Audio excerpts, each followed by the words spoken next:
This is the Monday, October 31st, 2016 episode of The History Author Show. Visit our iHeartRadio channel or subscribe on iTunes to enjoy a brand new interview every Monday morning. Oh, New York ain't New York anymore. How I miss those old pals of mine. The sawdust is gone from the floor where we harmonize sweet Adeline. On the east side, west side, things ain't like before. There are tears in the eyes of the regular guys. Oh, New York ain't New York anymore. Hello and welcome. I'm your host, Dean Karayanis, and this is the History Author Show on iHeartRadio. And as you can tell from my terrible Boris Karloff impression, this is our Halloween episode. So I'm picturing our time machine looking not like a DeLorean from Back to the Future, but like Herman Munsters' car, which they had all tricked out with cobwebs and various bits of spooky flair. Yes, I hear those of you screaming at the radio. The Munsters, they're just a bunch of Addams Family ripoffs. And to that, I paraphrase the wise words of Rebecca Howe, Kirstie Alley's character from Cheers. Surely there's enough room in this audience for those who like the Munsters and those who like the Addams Family. This week, we'll be talking about books that would fit neatly on the nightstand of either Morticia Addams or Lily Munster. Yes, it's a twofer with author Kathleen Shanahan Maca, who brings us Galveston's Broadway Cemeteries and Ghosts of Galveston. This is one of the oldest cities in Texas, and that means Galveston has suffered its share of tragedies. A lot of them. Hurricanes, yellow fever, fires, and a major Civil War battle. Those who didn't survive started to fill this cemetery in 1839. Kathleen has spent 40 years researching cemeteries and genealogies of the past, and she's a member of the Texas chapter for the Association of Gravestone Studies, as well as the Friends of Galveston Cemetery group. You can visit her at KathleenMaca.com, that's Kathleen with a K, M-A-C-A, or follow her at Author Maca on Twitter, and like her Facebook page, Author Kathleen Shanahan Maca, which you'll certainly want to do if you enjoy old photographs as much as I do. Okay, now that we've dug our own graves, so to speak, let's pile into the hearse for a road trip to the island of Galveston on the lip of the Gulf of Mexico.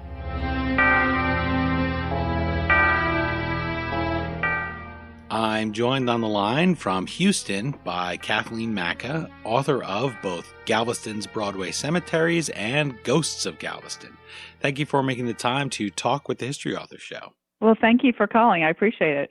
We've talked a long time about a lot of historic things, a lot of gravestones, pictures have gone back and forth on our Twitter accounts. But the first question I think when someone does look at that Twitter account or at your Facebook page is, you don't look like sort of a goth somebody might picture, or you're not one of those Addams Family people, extras there. You're not Morticia. You have a bright, smiling photograph. You're a happy person. You're enthusiastic about these stories. You're not death obsessed or a nihilist. So that all said, tell the listeners you've spent 40 years researching these topics. You have some great stories about times with your grandfather that sort of spurred you. And now you've produced not one, but two books on Galveston's dead and undead. So tell us this journey of yours. Well, I started doing genealogy a little over 40 years ago. And so the time that I spend in the cemetery goes hand in hand with that interest. And the hobby actually started with family visits to country cemeteries. And my grandfather would walk me up and down the rows and tell me stories about the people who were resting there, what they were like, what their jobs were, their personalities. So I realized early on that it was their stories that I was interested in, and that the stones might have names and dates, but there was so much more there. The cemeteries can be more fascinating and enlightening than a lot of history books that you pick up, as well as, a place to find beautiful sculptures.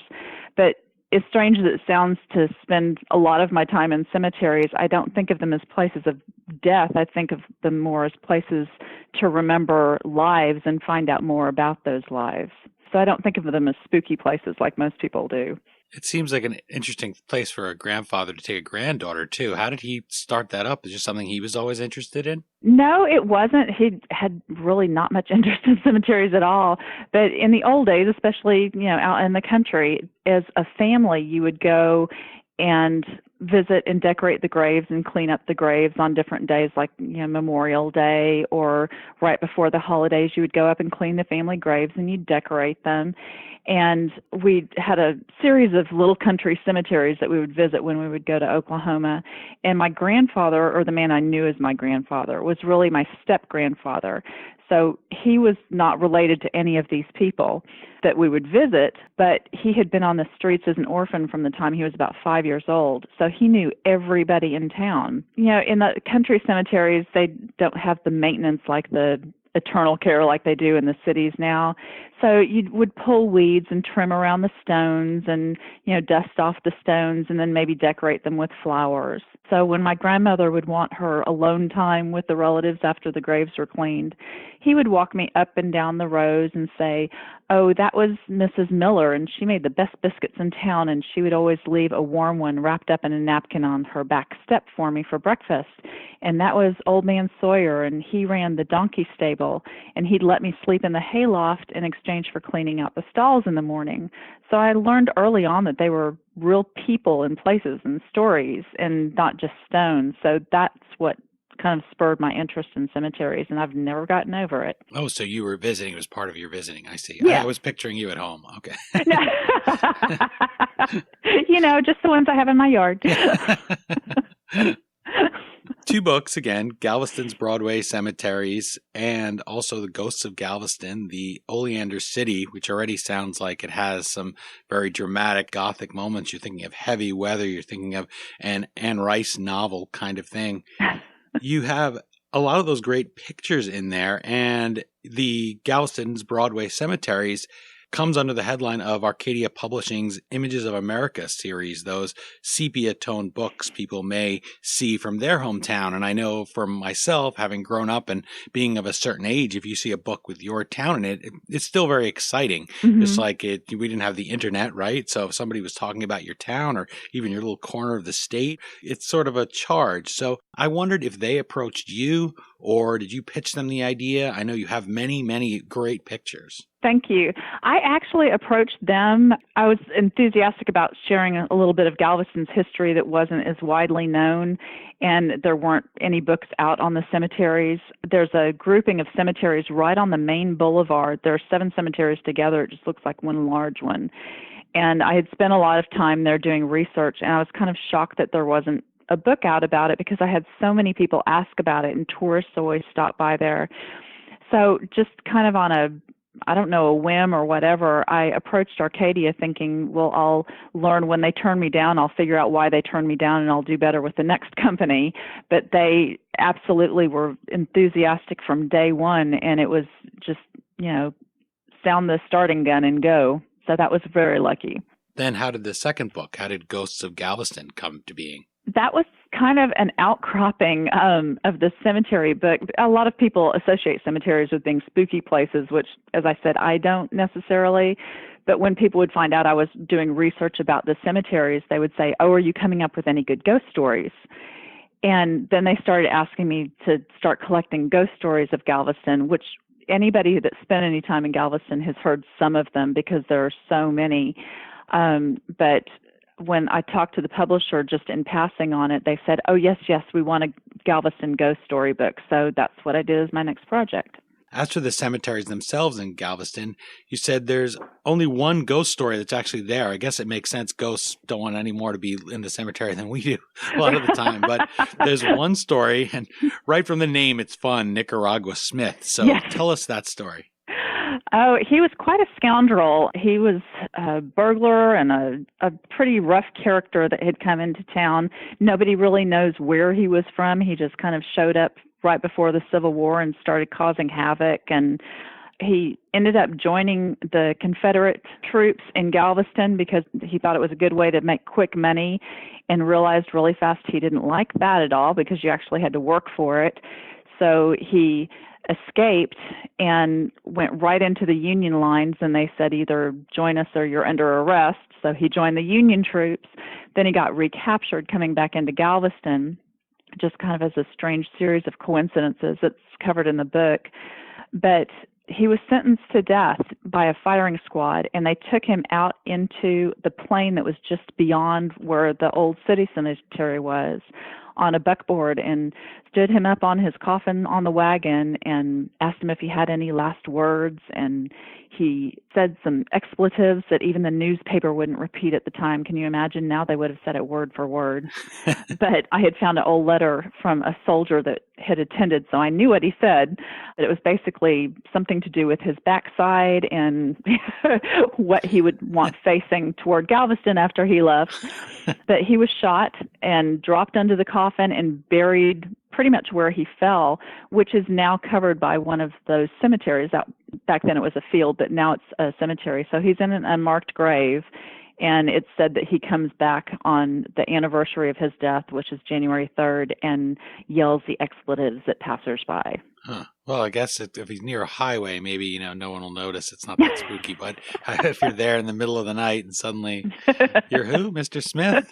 The cemetery also has stories of the people that are there. It's like an obituary. It's about life, really. It's not about death. It's about the life that's been lived. Mm-hmm. And so that's one story you have here, that if you were walking through one of the cemeteries and you saw, sometimes you see a little picture, you see a missing picture. I saw that in one of the videos you have on YouTube, an interview you did, and that photo is gone. Mm-hmm. And you might wonder what was there, or it's so worn that you can't even read the words.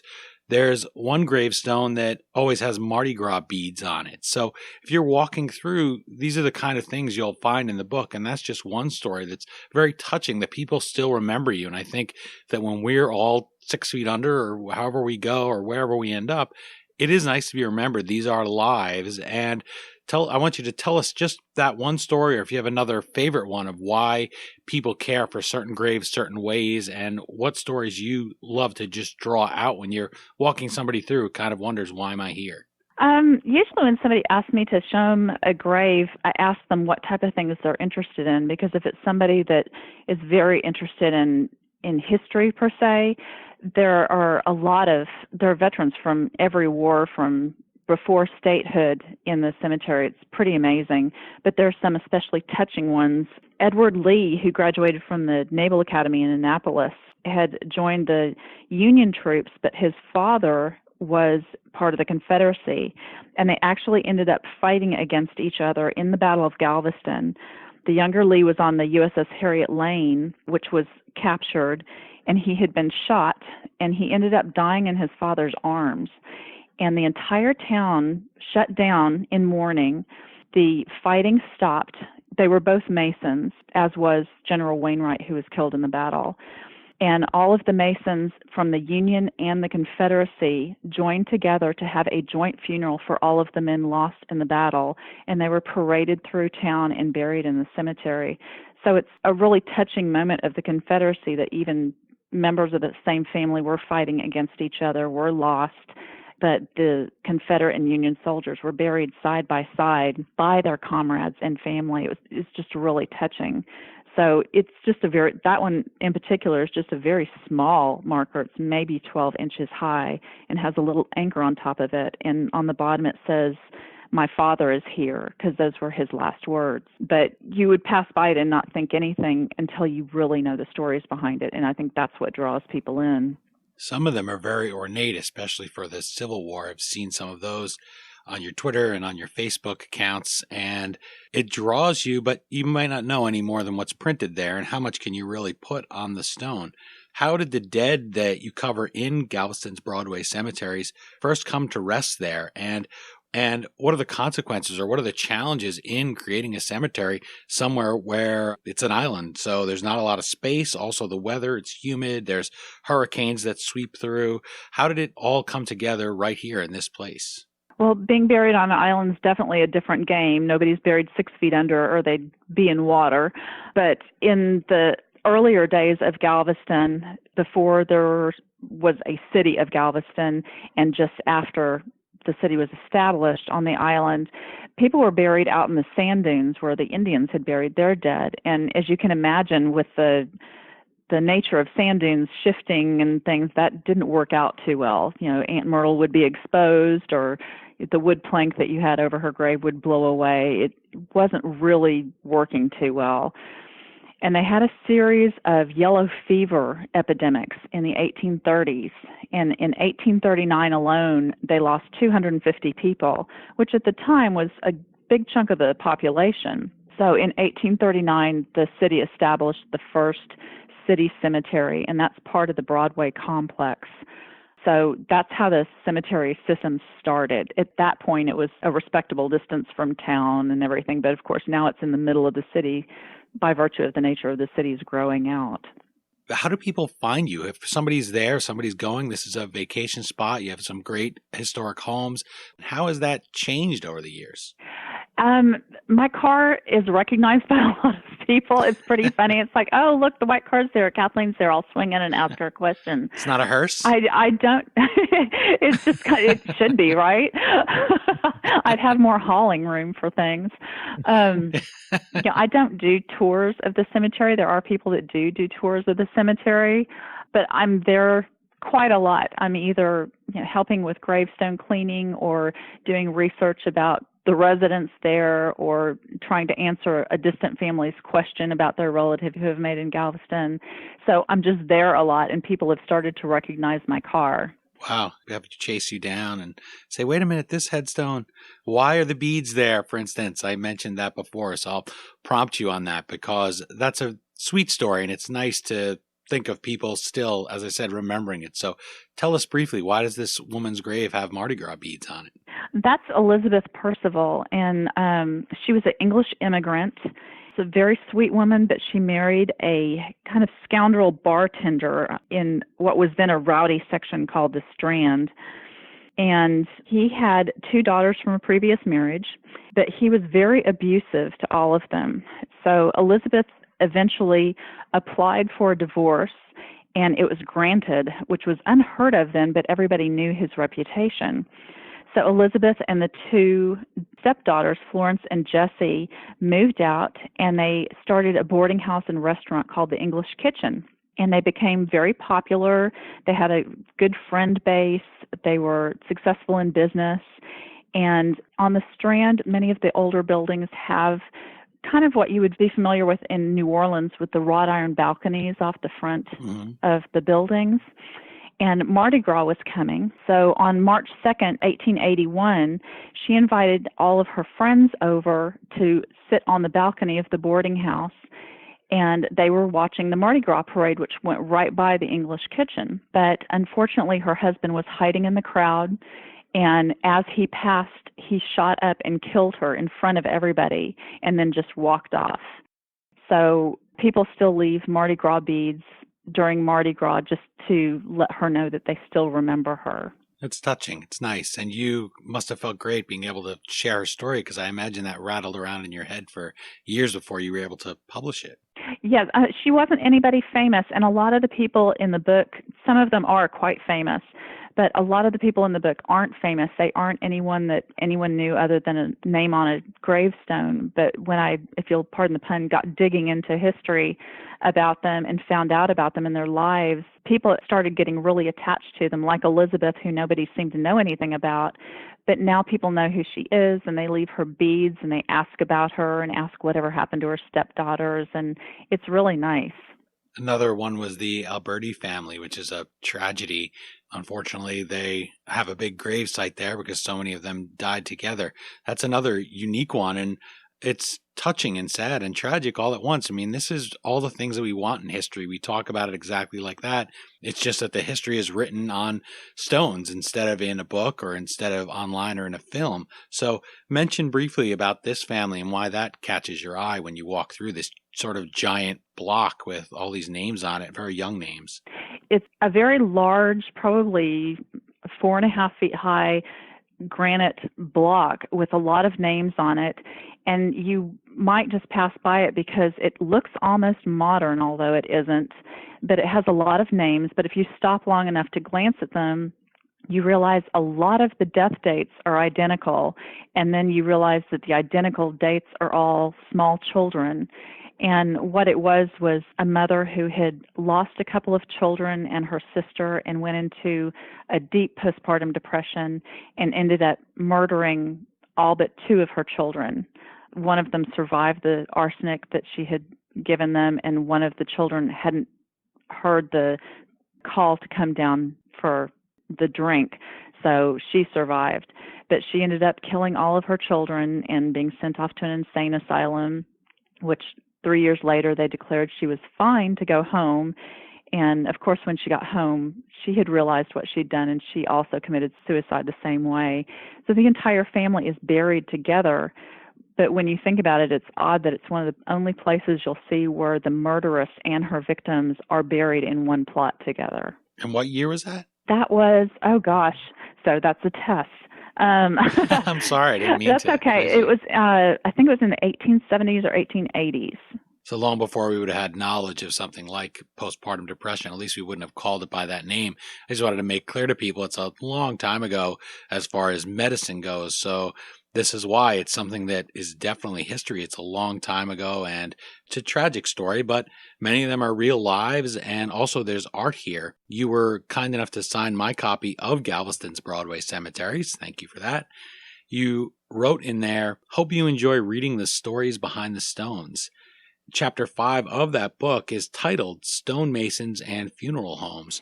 Who are the artists behind all of these stones, mausoleums, memorials, these statues that are there? Who are the artists? What kind of people do that to memorialize the dead?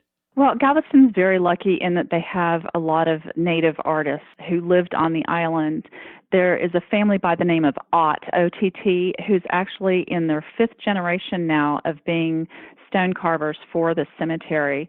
So the grandfather of the family has walked me through and shown me some of his grandfather's work. It's pretty impressive, but they're just so talented and beautiful pieces. But beyond the local artisans, there were quite a few wealthy people at the time because Galveston was a very wealthy city, and they would hire artisans from Italy and France to come in and carve the sculptures for their grave sites or their family graves. 2 of them who actually were Americanized, but there was the Italian-born Louis Amateis, and he carved General Bankhead Magruder's grave, which is amazing to look at. Pompeo Capini, who was also Italian, carved the Alamo Cenotaph, the Confederate monument on the state capitol grounds, and Sam Houston's grave, and some other famous sculptures. But he did some of the beautiful angels in our cemetery. So it's kind of like an outdoor art gallery if you take the time to stroll and really look at the artwork involved. My guest is Kathleen Maca, author of both Galveston's Broadway Cemeteries and Ghosts of Galveston. Her website is KathleenMaca.com. That's Kathleen with a K, M-A-C-A.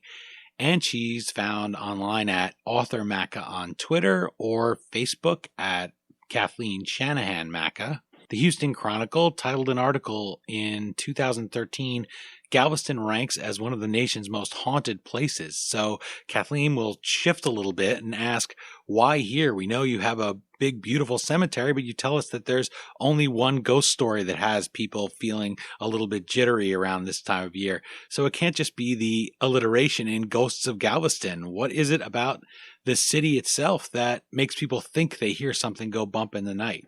Well, the alliteration of the title is just a happy accident. Yeah, you're lucky.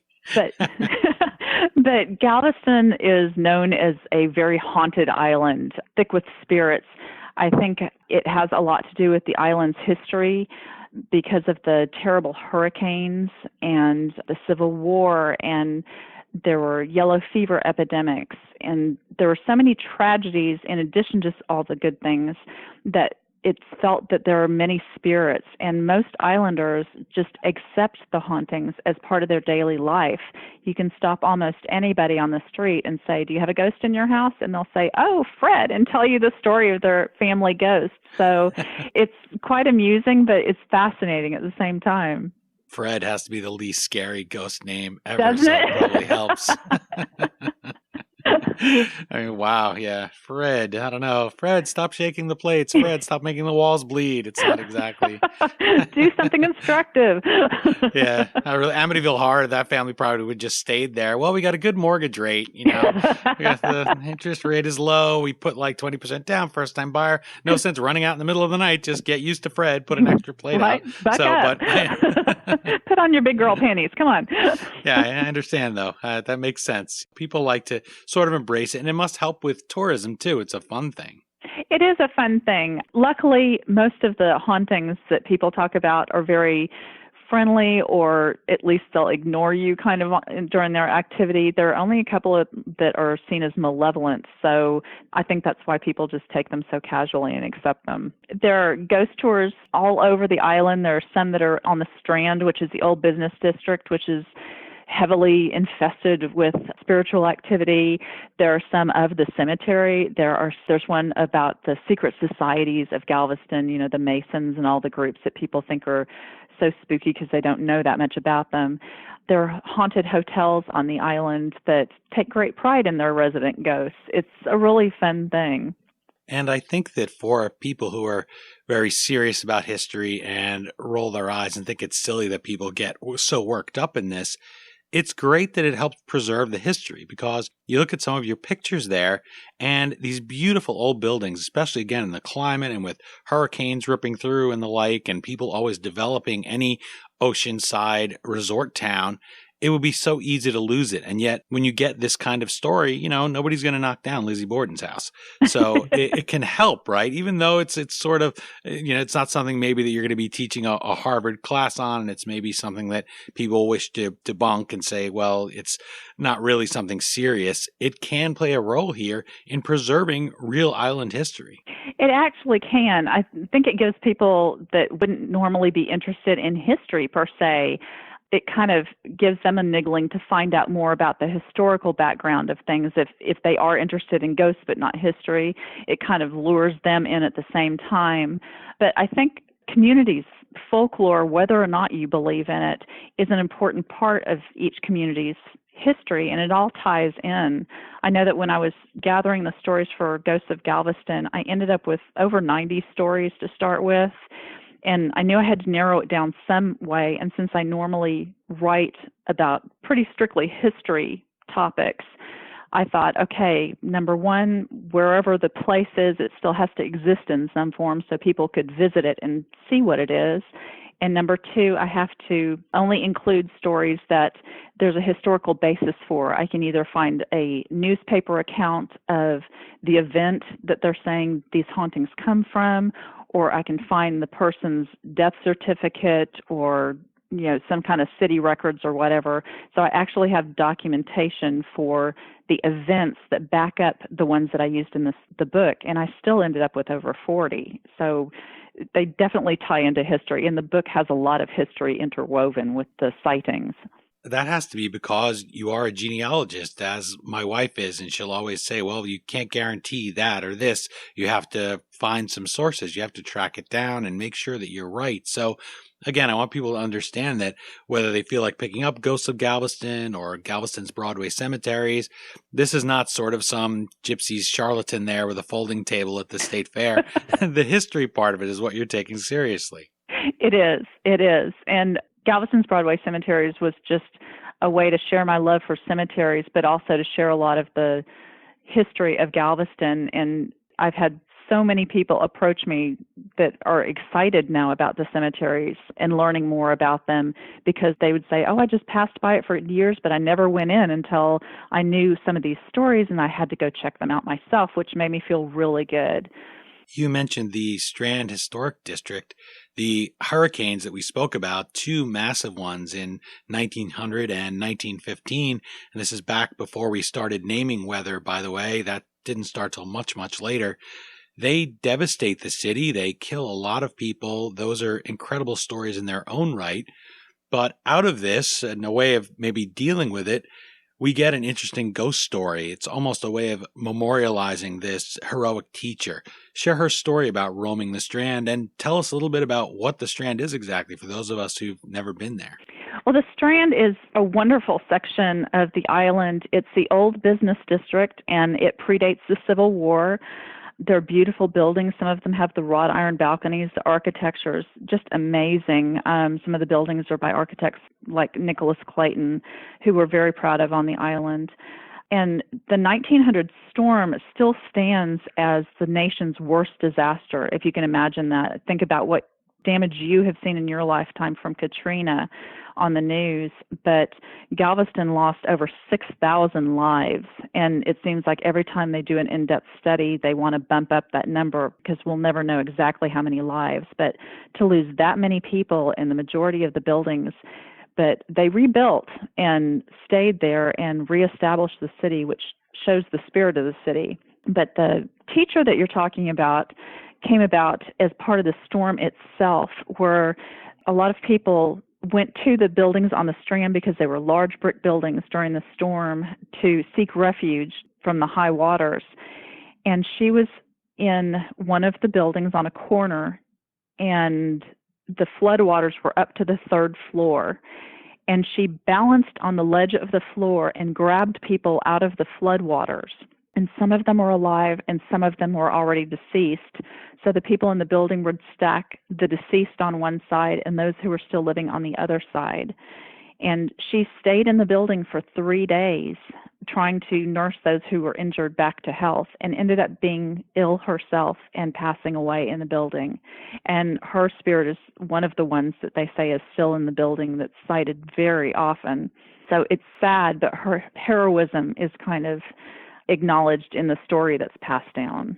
And it helps preserve the building. It helps preserve the area and the feeling. And it's great. I love this period, as people who listen regularly know. So, I'd love to be able to go back in time, and I don't necessarily want a bunch of banks everywhere. For one thing, I'm confused because I don't know who goes to banks so much anymore. We have so much online, but also those buildings tend to be so unattractive, and you can't put anything in there if the bank leaves, right? You're not going to suddenly put a pizza place in a bank. Whereas in the past, we had those beautiful old buildings that you could turn into a restaurant, and it would still say bank over the door, right? And it would be really add character. They're just unpleasing. And I think anything that gets you to save a great old building is a wonderful thing. I'm with you on that. Speaking of the buildings and the looks of Galveston, you have so many pictures and people can follow you online and see a lot of these. I've previously said on the show many times that editing is always a challenge for an author. One of my sister-in-laws is a hairstylist, and she would always say, it's the hair I leave on that matters. Don't worry about seeing a big pile next to the chair, right? So describe here how you chose the pictures in your books and which one of them to leave out, and also the covers of both books. I have Ghosts of Galveston right here. That's a wonderful building. Really does look intimidating a little bit. Looks like there's good parking there. That's about the least spooky thing, I guess I could say. And then the other one is one of the headstones from Galveston's Broadway Cemeteries. So talk about how you pick those images out of all the others you have in what's clearly a large archive. I am very blessed to work with the Galveston, Texas History Center when I do research projects. They're a wonderful place they're a resource of history of the island. And a lot of the images that I got for the cemetery book were from the archives there. And I have also been lucky enough to have contact with families who've shared their family photos of these places and allowed me to use them in the book. So I think that's particularly exciting because a lot of them aren't seen anywhere else because they've just been in a family album somewhere, sometimes not even in Texas anymore. But you're right, the pictures are a big challenge. In the cemetery book, although I did want to show some of the beautiful markers, I wanted to show as many faces as possible of the people who rest there because I wanted to show that they were real people. So not only tell their stories, but I wanted to put a face with their story. Ghosts of Galveston, I more wanted to, show what buildings they were. So if they looked at the picture, they would know, oh, wait a minute, I pass by that one every day. I didn't know that story about it. But again, I also was blessed to have people share their family photos. The cover of the Ghosts of Galveston is actually the Hotel Galvez, which is right on the seawall. It's a gorgeous hotel that was built in 1911, and it actually doesn't look this spooky in person. The History Press did an amazing job of editing the picture, so there's a big spooky moon behind it and all craggly branches in front. But if you look beyond them, you can probably see that there's a line of elegant palm trees leading up to the portico. It's a beautiful hotel, but it is one of the places that's very proud of its ghosts. So it was kind of iconic, and I thought it should have the cover position on the Ghosts of Galveston. I hope they're stocking it in the gift shop. They are. Perfect. They actually even have an app, and even if you can't come down and visit, you should download it. It's the Hotel Galvez, but they have a free app that you can download of a tour of the hotel and then a ghost tour of the hotel that tells some of the stories, and they're really fun. And the cover for Galveston's Broadway Cemeteries. How did you come across that picture? That was a really tough one. The one that we had it narrowed down to was a gentleman called Uncle Newton, who used to be the gravedigger, and it's a fabulous shot. It's now one of the center pictures in the book. But we were afraid that since he was digging a grave in the picture, it might off-put some people. So the cover shot is actually one of my photos, but it shows it during May when the wildflowers are allowed to take over the cemeteries, and it's a sea of yellow for the 2-block area over the cemeteries, and it's a beautiful time to visit. But it kind of shows that there are lots of statues and palm trees and flowers, and I thought it gave a better feel for what people would see if they came there. Okay, I have one final question for you before we dump the last shovel full of dirt on the grave. I obviously have no problem with cemetery puns. I watched a lot of the Munsters and Addams Family and love to walk through a cemetery myself. I'm going to suggest everybody listening to you turn off their lights here. We are going to upload this on Halloween, and I want to ask you to make one final spooky pitch for picking up the Ghosts of Galveston. Give us one of those first stories that when you were a kid and you were there with your grandfather or just around that era made your hair stand on edge about walking the streets of Galveston, or since you said we're talking a Casper kind of neighborhood here with friendly ghosts, one of those that made you sort of squint when you're a kid. You're hoping to see something out there that's a little bit spooky. So have at it for that last question. Okay. Probably one of the spookier hauntings of Galveston is the story of William Watson, and he came into the port of Galveston on a ship on September 1st of 1900. It was actually just the week before the Great Storm, and he was 32, and he was the first assistant engineer, and he came from Brooklyn. He put on his best coat and trousers and went into town to explore some of the bars along the Strand. And the last time he was spotted, he was kind of weaving his way back down the Strand toward the ship, and then no one ever saw him again. But when a train came through town about 3 o'clock in the morning, they saw something on the track, and although they tried to stop, they couldn't in time. So they got off the train and walked back, and it was a beheaded body who had obviously been beheaded several hours before. They just hit it again. So they took the train back to the station, which was only a couple blocks away, and called the police. And the police looked everywhere and couldn't find the head next to the body. So they followed the tracks back to the station, and the head was actually lodged underneath one of the trains that had originally hit it. And when the train had stopped, the head rolled out, and he still had his derby hat in place on his head, and the police reports actually confirm that. So I thought that was kind of creepy, and William still roams the tracks looking for his way back to his ship. Wow. I thought you were going to say he was looking for the hat, but I guess he had that. He still had it. Well, a hat was a very important accoutrement. No man back then will be seen without it. Dead or alive. Yeah, wow. That's some dedication to haberdashery. That's a great endorsement. Well, Kathleen Maca, genealogist, author, and the lady behind these two great books we've talked about today, Galveston's Broadway Cemeteries and Ghosts of Galveston. Thank you for spending some time with us, and thank you for the special way you remember those who passed on in this unique Texas town, the Oleander City. we don't want to make light of death, but I just love to laugh at things like this because I think that's great. When I go, I always say I'd love to have an obituary that reads Looney Tune fan hit in the head by anvil. You know, we've all got to go, so it might as well be a way that people can laugh about and enjoy and remember you somehow when you go. So best of luck with both books where people can find many, many more stories like these. Absolutely. And happy Halloween. That was a lot of fun. Thank you so much, Dean.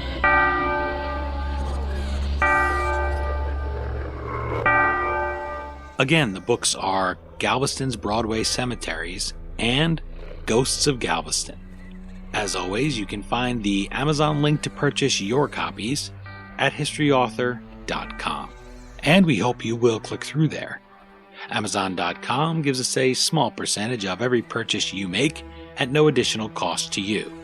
Sort of like trick-or-treating, come to think of it. Once again, thanks to Kathleen Maca for joining us and for having some ghostly fun mixed with serious history on this Halloween. Visit her online at kathleenmaca.com, at Author Maca on Twitter, again that's M-A-C-A, or on the Facebook page, Author Kathleen Shanahan Maca. And remember, let us know what you think of the book and the interview on Twitter at HistoryDean or Facebook.com/HistoryAuthor. That's it for this super spooky installment of the History Author Show. I hope you'll join us for next Monday's all-new interview right here on iHeartRadio. And if you subscribe to us on iTunes, please take a minute to leave us a review.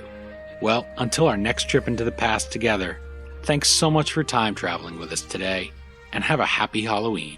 Still call it Broadway, but what's in a name? Take it from Georgie, it isn't the same. On the east side, west side, things ain't like before. There are tears in the eyes of the regular guys. Oh, New York ain't New York anymore.